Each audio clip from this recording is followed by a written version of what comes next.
Hi guys, welcome to yet another podcast of the Executive Show.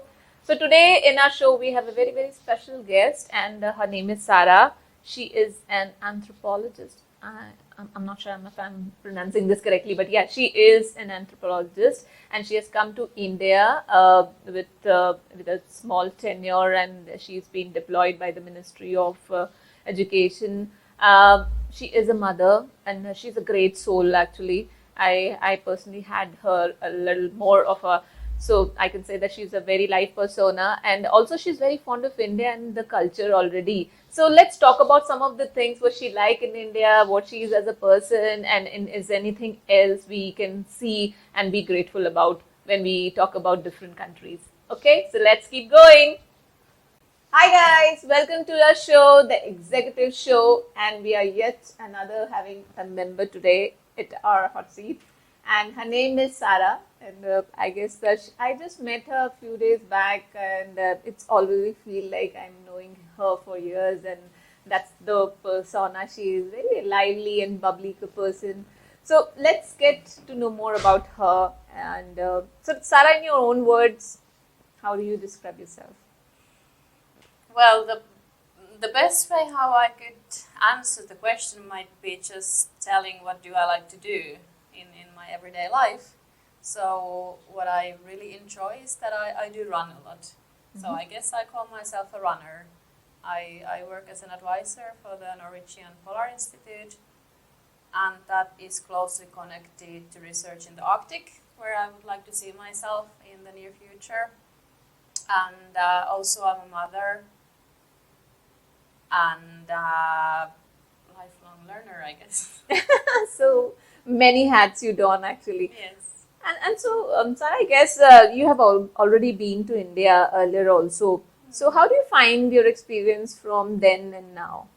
Mm, it's huge because when I came to India, I was a teenager. I was 16, 20 years ago. So the experience cannot really compare as of today. But and still looking back, I wasn't quite sure what will I left home with, or I couldn't never sort of put my thoughts and ideas about what is India, what did I actually experience there. I just got this sort of instant need to go back. I just felt I have to go back there, and I was equally perplexed every single time I got home. I had no idea what had happened to me. They were like periods of 1 month, usually 1 month stay, going across India, and there was no purpose at just. I just wanted to sit on the train and just see, just keep my eyes open, and just let it all pass me. And again, I go home and I try to think, what is it there? What's the essence of my experience? And I never could put it in any form except my need to come back. And this time, although I could say it was a pure accident, I didn't plan to come to India this time, but I just happened to go to work. And given my background, the recent background in Arctic, it was very unlikely for me to come here. But so it happened, I came here, and I feel that finally, after 20 years, it slowly started to open up to me. What is there, at least for me, what's the essence to me in India, and I'm quite enjoying what I'm learning. Okay, that's nice, I would say. And also, I think once you lived in a country for some time, you have experiences to actually compare to. When you look back at your own country, Finland, where you come from, how do you find? Is there any similarities in both the countries, or how different it is to you when you talk about two different Yes. places? Yeah, I was actually thinking about it recently, last night to be honest, and I was quite sad to admit when I was exactly thinking about these things, because there are so many differences. Obviously, you can spend hours and days to discussing all these external differences and attitudes and cultural differences, but the one single thing that struck me last night was that I feel people are so much more happy here than at home. Mm-hmm. And I went almost thinking about it that further, but it was already getting late and I didn't go there yet. But I think that's something I will continue continue thinking about it.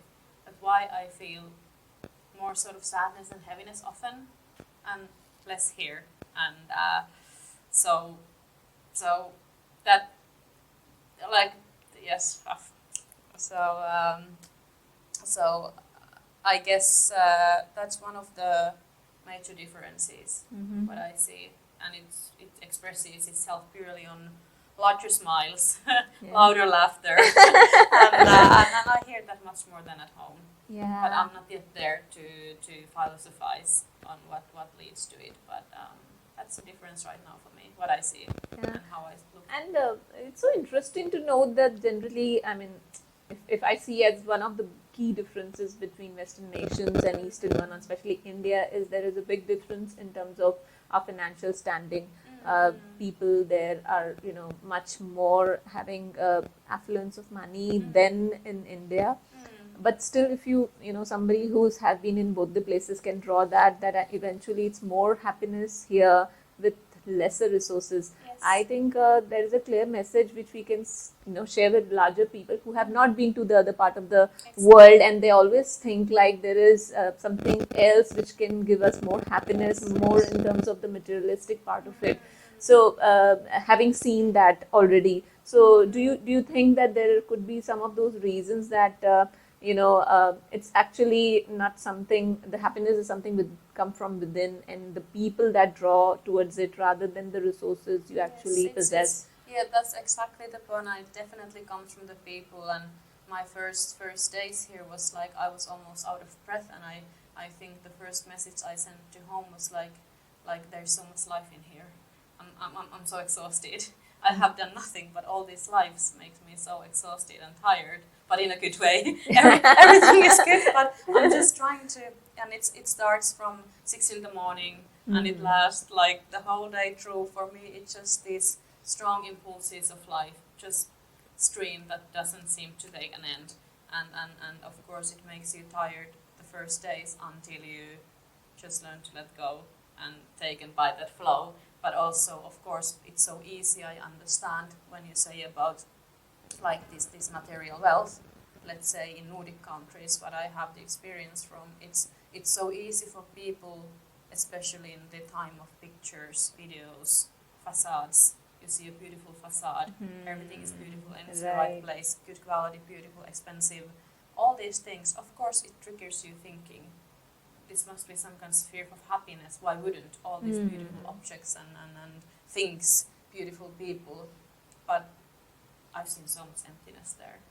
So much. These furnitures, these houses, they don't breathe.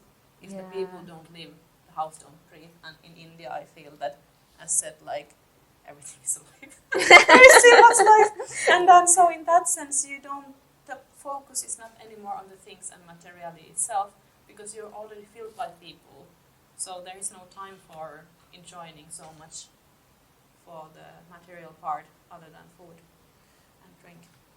But so yes, I see much more, sorry to say, but emptiness, empty rooms for now at least. Yeah, and also I would say probably just getting more deeper into your persona. So is there anything which you think that you've learned from your past and that has made you something, the person you are today? Well, these are the most cliches of the cliches, and you're not gonna be more wise after saying this. But you can't give up simply. You can't. Yeah. There is no way. No way. There is no way stopping going back, because that's unnatural. As everybody are familiar with the metaphors of the river and flow of life, so you can't really swim against. And also, like every day is a new opportunity. It really is. It depends how you choose to look at the day, and it's not. Of course, you can get fixated. It's because of lack of money, lack of resources. The list, but the thing is that the list continues even in those places and countries where you have the resources. There is always excuse why. Why can't you make more better choice to reach better satisfaction? So it's really, in the essence, it's really how you decide to look about the life and the day. And then often I think about sun also, and especially in this case I have to remind And as some of you maybe know, that I live in a place that there is no sun for 2 months. Ah, that's very So harsh. Yeah. yes, so we don't see the sun for 2 months of time. So even the moment of sun coming up after 2 months is magical. And also here in India, it rises every single day. You see the sun every single day, and for me, it's really like also reminder that with the new sun, there's always new opportunity. Yeah. And not and what was the third thing? There was a third thing also, like there was a third thing which I forgot. Yes. Okay, so when we are talking about, I think both the countries, we think, the grass is greener on the other side. I think it happens with both the type of people. Like I can see that if we see more prosperity is your gateway to happiness, it's actually not what I can draw from your conversation so far. It's actually, much more emptier than you think. And also some of the basics which we take it for granted. For in India, for instance, we always complain about, it's so sunny, it's always so I would say hotter in India rather. But then if I have to imagine my life without a sun, I don't think so. We have ever been having that such harsh climates to see through. So that is also one of the blessing of being, such a geographically positioned place like India. So obviously there's so many things we should be actually thankful about. Finally, one message for our audience, if you want to draw something as a takeaway. No, and of course, like this is like not necessarily the final message, but of course, it's something that obviously comes to my mind. That in a sense, of course, I don't like to make a clear sort of contrast in a way between these things of something being happiness, emptiness, and it's so sort of like what do I know about poverty? In a sense, of course, I can't go saying that, oh, there is so much more life and home. It's not like that, because I've never seen extreme poverty. So it's really true for those who might like say, okay, what do you know about poverty? What do you know about poor societies? What do you know what happens when the sun goes down? So I know nothing about that. And that's also something that for me it's easy also to sort of take the best parts of what I see, the best of both worlds in a way. And so there might also be a trap, or then it's not. But that's something I don't know yet. But I hope to learn further. But I guess the sort of the final message, given so drastically two different societies, cultures, environments, physical, geographical distance, it's also like the connection you make here with people, and it's really like there are both sides, strong biases, strong attitudes, stereotypes, definitely a lot of stereotypes, but at the end of the day, it's all about looking people in the eyes, like you said, we met just a few days ago, and here we are talking about everything in between the sunrise and sunset, and it's like it really comes down to sitting down and talking, because we are all puzzled by the same question, the same essence of how to be human, how to find satisfaction and success, and yes, it's that's the thing. Just really talk about it, share it, and I'm pretty sure you will learn along the way. Right, definitely. In fact, I've got so many other reflections from you while talking even. And I'm already grateful for what I already have. So I think, we are coming from blessed versions of the world, I would say. And thank you so much, Saara, today for such beautiful thoughts we shared today Thanks with to you. you for having me. Yeah. All right, see you.